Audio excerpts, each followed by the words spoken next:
आदाब, सत श्री अकाल। मैं सुभद्रा मुखर्जी, एक आदमी सी अदाकारा। 5 वर्ष की आयु से फिल्म और टेलीविजन इंडस्ट्री से जुड़ी हुई हूँ। बहुत प्यार और सराह मिली मुझे मेरी दर्शकों से। पिछले 25 सालों से सामाजिक कार्यों से जुड़ी हुई हूँ मैं। उसी का एक्सटेंशन था मेरा राजनीति से जुड़ना आज से 7 साल पहले। मोदी जी से प्रभावित मेरे कदम मुझे ले गए बीजेपी की ओर। 2013 में मैं बीजेपी ज्वाइन कर ली। मोहभंग होता गया और जब सहन नहीं हुआ 2020 की फरवरी में मैंने बीजेपी से रिजाइन कर दी। लेकिन हाँ, राजनीति में सक्रिय हूं मैं। लगभग 1 महीना से मैं अपनी विचार एक कॉमन मैन की पर्सपेक्टिव से मेरे बंगाली जनगण के साथ शेयर कर रही हूँ। मेरी ये हिंदी में कोशिश मेरे एक कदम है मेरे और देशवासियों के साथ जुड़ने की। मेरी हिंदी थोड़ी तंग है, उम्मीद है आप गलतियों को माफ करेंगे। आपने देखा होगा, पढ़ा होगा, सुना भी होगा, अमेरिका की संस्था USCIRF ने हमारे भारत देश को उस तालिका में शामिल कर दिया जिस तालिका के शोभा अब तक Pakistan, China, north Korea, Iran जैसे मुल्क बढ़ाते थे। अब उस तालिका के शान हमारे भारत देश भी बढ़ाएगा। आज हमारे दुश्मन मुल्क पाकिस्तान बहुत खुश होगा। जिस पाकिस्तान को पूरे दुनिया में बुरे कारनामों के लिए जाना जाता था, पूरे दुनिया के नजर जिसके ऊपर था, आज कुछ हद तक वो जगह हमारे भारत देश ने ले लिया। हमारे भारत देश पिछले 70 सालों से सर्वधर्म समभाव के लिए देश और दुनिया में शान से जाना जाता था। आज उस भारत देश को उन देशों के तालिका में शामिल किया जा रहा है जिन देशों में धर्म के आधार पे लोगों में भेदभाव किया जाता है। अच्छा, अब लोग को ऐसा नहीं लगता जैसे हम 135 करोड़ देशवासियों के पूरी दुनिया के सामने चीरहरण हो गई हो? महाभारत में द्रौपदी के लज्जा रक्षण भगवान श्री कृष्ण ने की थी। हमारे 135 करोड़ देशवासी के लज्जा रक्षण कौन करेगा? ये हमारे देश में क्या हो रहा है? ये हमारे देश के साथ क्यों हो रहा है? इस बात को लेकर डिस्कस करना जरूरत है। ये आप, मैं, हम सब लोग जानते हैं क्या हो रहा है, क्यों हो रहा है। हाँ, इस बातों का हम 135 करोड़ देशवासियों पे क्या असर होगा, इन बातों को लेके बात करना जरूरी है। हमारे देश की मैक्सिमम पॉपुलेशन यंग। अब तक ये यंग पॉपुलेशन ही हमारे देश के सबसे बड़े स्ट्रेंथ हुआ करती थी। लेकिन पिछले 6 सालों की मिस रूल ने हमारी ये सबसे बड़ी ताकत को सबसे बड़ी कमजोरी बना दिया। इस यंग जनरेशन के कंधे के ऊपर जिम्मेदारी है कमाने की, अपने घरों को चलाने की। उनको चाहिए जॉब्स, उनको चाहिए बिजनेस अपॉर्चुनिटीज, उनको चाहिए एंटरप्रेन्योरशिप के लिए स्कोप। पिछले 6 साल के मिस रूल ने इन जॉब्स, इन बिजनेस अपॉर्चुनिटीज को डिमोनेटाइजेशन, पुअर GST इम्प्लीमेंटेशन और पुअर इकोनॉमिक पॉलिसीज के चौखट पे बलि चढ़ा दिया। हम सब जानते हैं फॉरेन इन्वेस्टमेंट देश में जॉब्स बढ़ाती है, बिजनेस अपॉर्चुनिटीज बढ़ाती है। जब कोई इन्वेस्टर किसी देश में इन्वेस्टमेंट ऑफर करता है, वो देश उस इन्वेस्टर के लिए रेड कारपेट रोल आउट करता है। लेकिन हम अलग है जनाब। हमारे नेता को इन्वेस्टमेंट, जॉब क्रिएशन से शायद ही कोई मतलब है। उन्हें तो मतलब है अपने भड़ास निकालने से।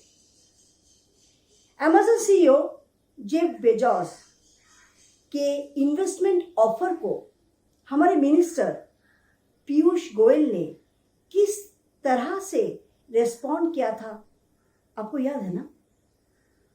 हमारे मिनिस्टर श्री पीयूष गोयल ने कहा था कि हमारे देश में इन्वेस्टमेंट करके जेफ बेजोस कोई एहसान नहीं कर रहे हैं। वॉशिंगटन पोस्ट के खिलाफ गुस्सा जाहिर करना जरूरी था। जॉब्स सब तो आते रहेंगे जनाब। हर क्राइसिस एक अपॉर्चुनिटी है। हाँ, उनके लिए जिनके पास विजन हो, लीडरशिप क्वालिटीज हो। ये कोरोना क्राइसिस हमारे लिए, हमारे देश के लिए कई नए रास्ते खोल सकता है। जब ज्यादातर देश इस कोरोना क्राइसिस के बाद चाइना में इन्वेस्ट नहीं करना चाहेंगे, और ये हमारे लिए बहुत बड़ा अपॉर्चुनिटी है। नितिन गडकरी जी के इस कथन से मैं पूरी तरह सहमत हूं। लेकिन इस बात को आगे बढ़ाने से पहले मैं एक रिसेंट डेवलपमेंट आप लोगों के साथ शेयर करना चाहती हूँ। 56 कंपनियों ने चाइना से स्टेप आउट करने की निर्णय कर लिए हैं। उनमें से कितनी कंपनियां हमारे देश में आना चाहते हैं? सिर्फ 3। श्रीमान नितिन गडकरी जी आप सच में एक काबिल मिनिस्टर हैं। क्या आप हमें इस सवाल का जवाब दे पाएंगे? हमारा 135 करोड़ का देश किसी भी इन्वेस्टर, किसी भी कंपनी के लिए ये एक लुभावना डेस्टिनेशन हो सकता है। वहां पर ये सब इन्वेस्टर, ये सब कंपनियां क्यों नहीं आना चाहती? हमारे प्रधानमंत्री जी इस सवाल का जवाब दे पाएंगे? हर पढ़े लिखे भारतवासी के पास इस सवाल का जवाब है। वो जानता है जब तक हमारे देश में इंफ्रास्ट्रक्चर वर्ल्ड क्लास नहीं होगा, जब तक हमारे इन्वेस्टमेंट नीतियों में स्टेबिलिटी नहीं आएगा, जब तक हमारी ब्यूरोक्रेसी तरक्की के रास्ते पे रोड़ा अटकाएगी, जब तक हमारे देश को धर्म और जाति के नाम पे बांटा जाएगा, तब तक ये सब इन्वेस्टर, ये सब कंपनियां हमारे देश से दूर भागती रहेगी।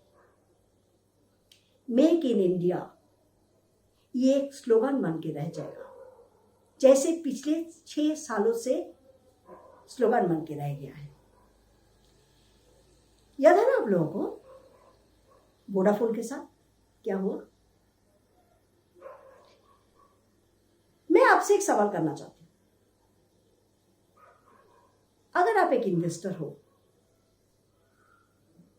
क्या आप Pakistan, Syria, north Korea, Iran ऐसे देशों में अपने इन्वेस्टमेंट करने की हिम्मत कर पाओगे? जॉर्ज सोरोस, एक यूएस बिलियनियर इन्वेस्टर, हाल ही में भारत को लेकर दावोस में उनके दिया गया स्टेटमेंट हमारे आंखें खोलने के लिए काफी है। हमारे जगने की जरूरत है। देश को उन्नति के रास्ते पे अगर ले जाना हो तो हमारी प्रायोरिटी ठीक करना जरूरी है। जाते जाते कुछ सवाल आपसे।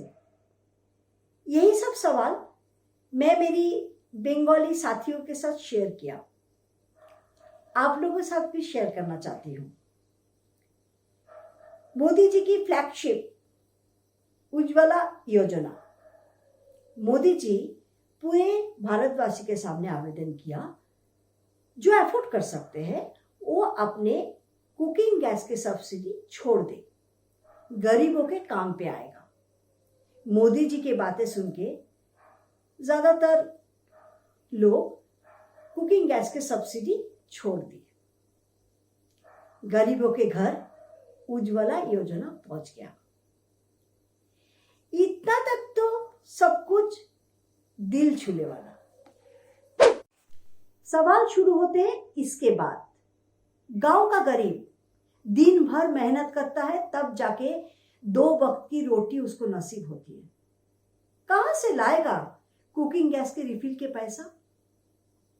मोदी जी इसके बारे में सोचा था? कुछ प्लानिंग थी? मैं नहीं जानती, लेकिन मैं इतना जानती हूं, देखा भी है, आप लोगों ने भी देखा होगा, बड़े बड़े होर्डिंग्स उज्ज्वला योजना की एयरपोर्ट्स पे, पेट्रोल पंप्स पे, रेलवे स्टेशन पे, हर जगह पे, जहां पर एक तरफ एक हंसी खुशी महिला और दूसरी तरफ मुस्कुराते हुए हमारे मोदी जी। गरीबों के पास तो जाएगा उज्ज्वला योजना, गांव में जाएगा, शहरों में इतने बड़े बड़े होर्डिंग्स की क्या जरूरत थी? ये जो विज्ञापनों में, बड़े बड़े होर्डिंग्स में जो करोड़ों रुपया खर्च हुआ है, वो गरीबों के काम पे आ सकता था। ये क्या अक्लमंद की निशानी थी या कोशिश थी plain simple self promotion in disguise की? मेरे सवाल का जवाब जरूर देना। टिल वी मीट अगेन, जय हिंद।